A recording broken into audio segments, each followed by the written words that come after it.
Chapter 6 Visions and Ideals. The dreamers are the saviors of the world. As the visible world is sustained by the invisible, so men, through all their trials and sins and sordid vocations, are nourished by the beautiful visions of their solitary dreamers. Humanity cannot forget its dreamers. It cannot let their ideals fade and die. It lives in them. It knows them in the realities which it shall one day see and know.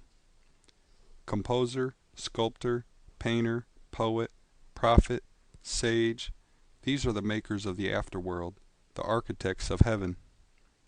The world is beautiful because they have lived. Without them, laboring humanity would perish. He who cherishes a beautiful vision, a lofty ideal in his heart, will one day realize it.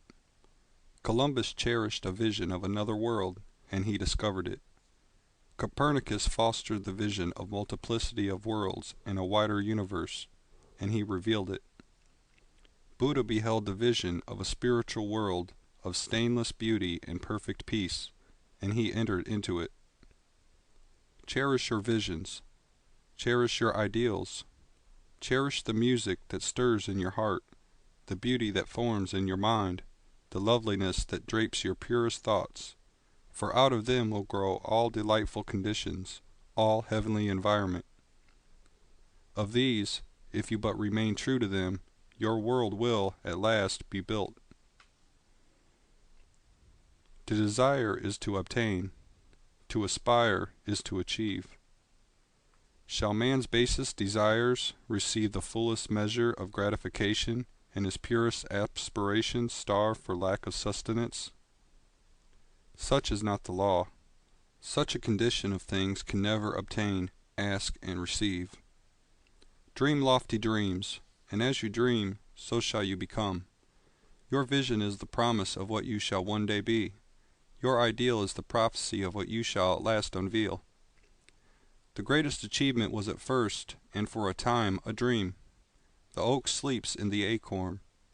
The bird waits in the egg. And in the highest vision of the soul, a waking angel stirs. Dreams are the seedlings of realities. Your circumstances may be uncongenial, but they shall not long remain so if you but perceive an ideal and strive to reach it.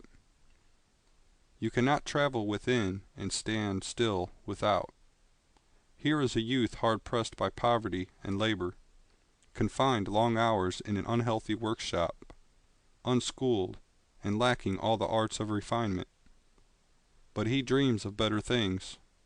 He thinks of intelligence, of refinement, of grace and beauty. He conceives of, mentally builds up, an ideal condition of life. The vision of a wider liberty and a larger scope takes possession of him. Unrest urges him to take action, and he utilizes all his spare time and means, small though they are, to the development of his latent powers and resources. Very soon so altered has his mind become that the workshop can no longer hold him.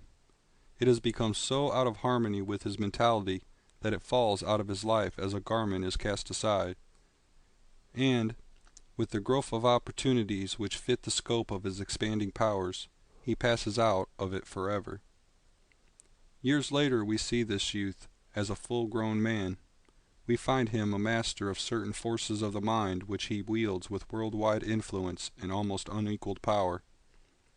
In his hands he holds the cords of gigantic responsibilities. He speaks, and lo, lives are changed.